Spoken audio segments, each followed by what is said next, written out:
Sayap militer pejuang Palestina Brigade Izz ad-Din Al-Qassam mengeluarkan pernyataan pada Minggu 6 April 2025 malam setelah melancarkan serangan roket bergelombang ke kota-kota di Israel Selatan.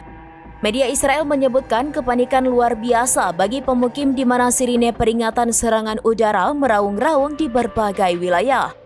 Dalam pernyataannya, Brigade Al-Qassam menyinggung kata-kata yang kerap digemakan Amerika Serikat dan Israel soal akan terciptanya gerbang neraka di Gaza.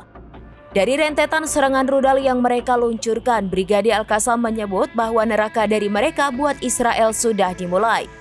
Hamas menembakkan rentetan roket ke kota-kota di selatan Israel pada Minggu 6 April 2025. Serangan Hamas ini sebagai tanggapan atas pembantaian warga sipil oleh Israel di Gaza. Militer Israel mengatakan sekitar 10 proyektil ditembakkan, tetapi sebagian besar berhasil dicegat. Layanan darurat Israel mengatakan mereka merawat 1 orang yang terluka akibat pecahan peluru. Kaca mobil yang pecah dan puing-puing berserakan di jalan kota, seperti yang ditunjukkan dalam video yang disebarkan oleh layanan darurat Israel.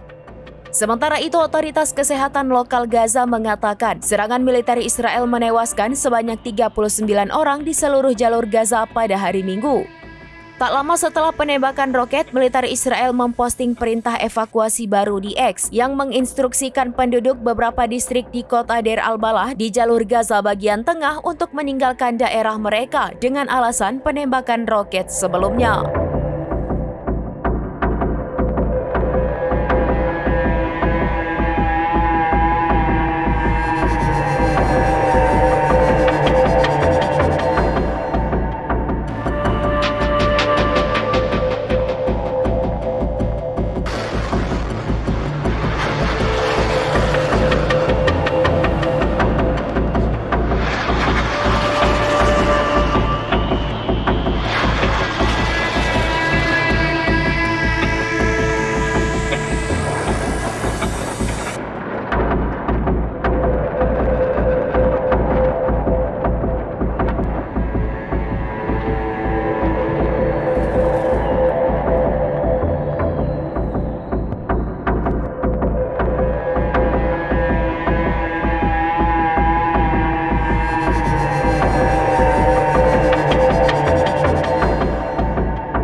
Download Tribun X sekarang, menghadirkan lokal menjadi Indonesia.